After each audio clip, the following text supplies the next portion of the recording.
Hi preschoolers. I have a project for you to try today. The first thing that you're going to need to do is to go outside. Make sure you ask your grown-ups first and collect some flowers. I found these crabapple blossoms outside. They're kind of pink. You're going to want to look for things that have some color in them. I got some dandelions. I bet you have some of those in your yard. And I also got some violets. You probably have some of those in your yard too. Most of these flowers are things that are weeds. Don't pick anybody's tulips or anything that somebody's growing on purpose, but these are things that grow kind of everywhere. Like these little purple ones are called creeping Charlie. You probably have some of that in your yard. I got this little piece of fern from my yard, just one little piece. So I just got a few different things with some different colors in them, and the other things you're going to need are a piece of fabric, something light colored like white or off-white. This is what I had. I just had something left over from something else I made. You could use a piece of a t-shirt that doesn't fit anymore. You could even cut up a sock or a handkerchief or a cloth napkin if your grown-ups say it's okay. And then you're going to need a hammer and a piece of wood or a block. And if you don't have that, you might try to do it outside on the sidewalk. That would be okay too. I'm going to do mine inside. So I got this piece of wood so I wouldn't damage my table. Now what you're going to do, the first thing you're going to do, I'm going to turn the camera so you can see what I'm doing, is you're going to have your wood in front of you, and you're going to take your flowers that you have and you're going to kind of arrange them on here, and you get to decide how you want to do it. You can make a design if you want. You can pull them apart into different pieces.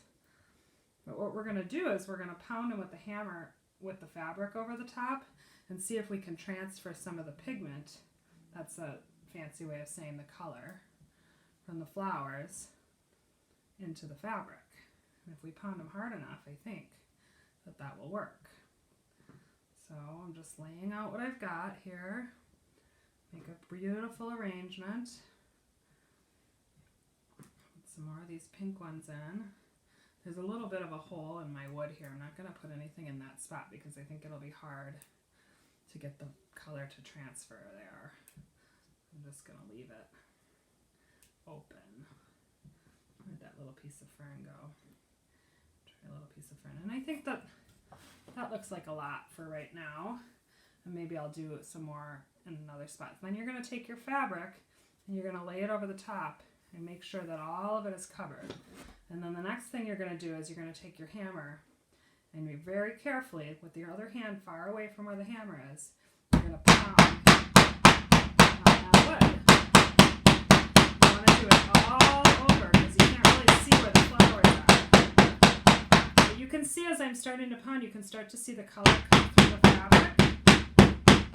It's very loud. You might want to do this outside anyway, even if you do have a piece of wood, so that your family doesn't say, "Be quiet, that's too loud."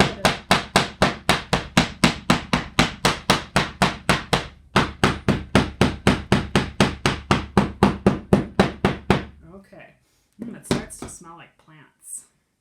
Now I'm all done with the pounding part. And see how it's kind of stuck to the fabric? I'm going to take it and very carefully peel the flower pieces off and set them aside because we're done with those.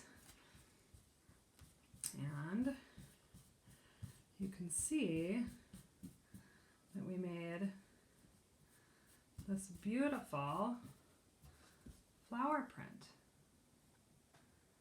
I'd love for you to try this and then show on the Google photo roll what your results are. You can do it again and again. You can do it in the same spot, in a different spot on the fabric. I might even do a little sewing on this one for another video to show you some of the other things you can do with it. All right. Have fun. Be careful with the hammer. And don't pick anybody's flowers that they planted. Only use weed flowers. All right. See you soon.